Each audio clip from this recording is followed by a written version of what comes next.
lot around the back. The Rakza 7. It's about time we review this thing. It's probably one of our most requested reviews of all time on Table Tennis Daily, the Rakza 7.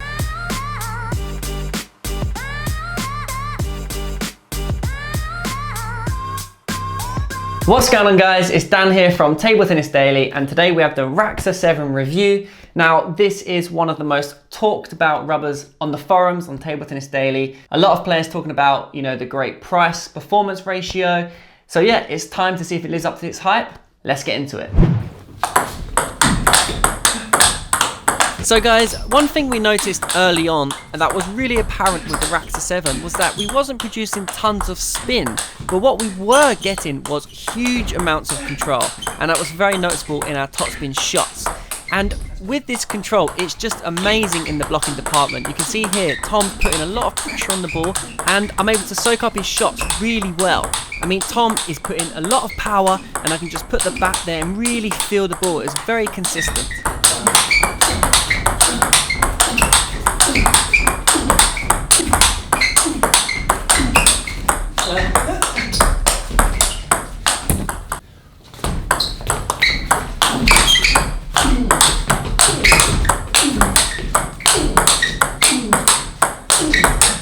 You know what I'm feeling right now is the control is so good. The thing I'm finding right now is I don't feel like I'm getting tons of spin. Like I don't as feel much like grip and bite into the ball. Yeah, I agree. I think it's a really nice control and pace, but you're not getting that like real grip and purchase on the ball. So yeah, as me and Tom just mentioned there, the Rakza 7 is extremely consistent, but where it does lack is that overall zip and spin on the ball. And I did find at some points it was actually quite hard to win points outright with passing shots, simply because the shot quality wasn't high enough, so Tom was able to get his bat there. So points really, they were won through placement and precision.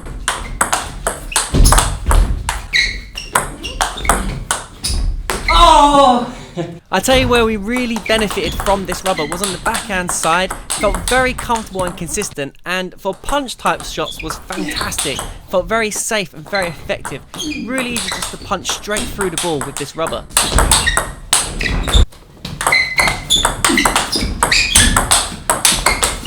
So really, the key strength of this rubber is its sheer consistency and ease of use. Here we are opening up against backspin, and it wasn't too difficult. One of the reasons for this is because the rubber is not super responsive, so you can spend time on the ball. Okay, so we didn't produce tons of spin against backspin, but it was enough to get into the rally. And again, in the rally is where this rubber excels.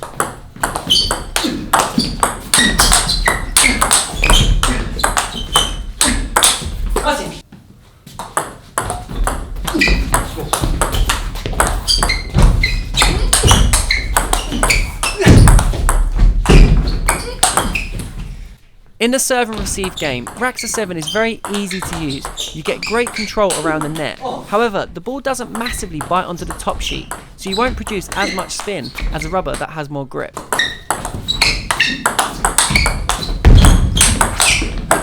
That was good.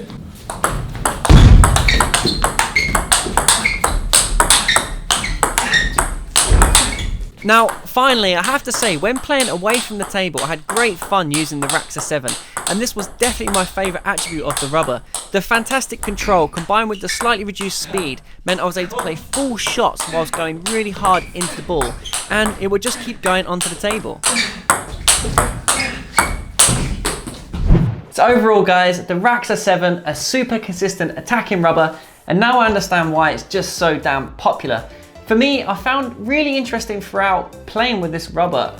It gives you an impression that it's very quick, but I think that's just a perception because you do have a lot of control. You can accelerate your shots at 100% whilst maintaining the control. Whereas with a fast rubber like Tenergy, MXP for example, you do have to be a bit more precise. So it gives you that effect that it's going quickly because you can just accelerate with a lot of control.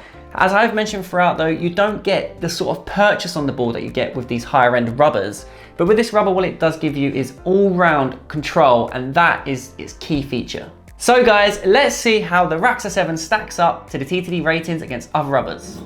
All right, so here we've got the TTD rubber ratings. Now, if you look throughout, we've given the Rakza 7 a good 7, 7.5, 8, but if you see at the control, we've given it a massive 9.5.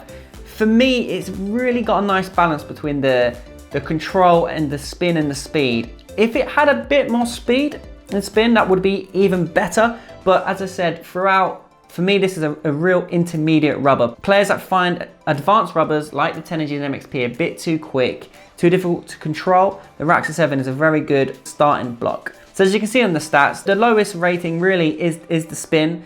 And as I said, when you're playing, you know, you're not winning that many points through all-out spin unless you really accelerate and brush on the ball. You're winning points through very clever placement, precision, using the control of the rubber. That's what you're using when you're playing with this. And you know, there's enough speed there to win the points outright when you're in good position. But again, this is an all-round, very good attacking rubber. So one of the main reasons why I think this rubber is talked about so much online, on the forums, on Table Tennis Daily, wherever you are on the internet, is its price point.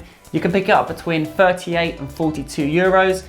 And so if you compare that to the high-end rubbers out there, it's a lot cheaper. And for what you're getting, it's pretty decent. And for an intermediate player that maybe finds the high-end rubbers a bit too quick, a bit too responsive, this is a good alternative. We've finally done it. The Rakza 7 review out there. We've got plenty more reviews coming very soon. So guys, as always, let us know in the comments below what rubbers and blades you'd like to see us review. Stay safe. Thanks for watching.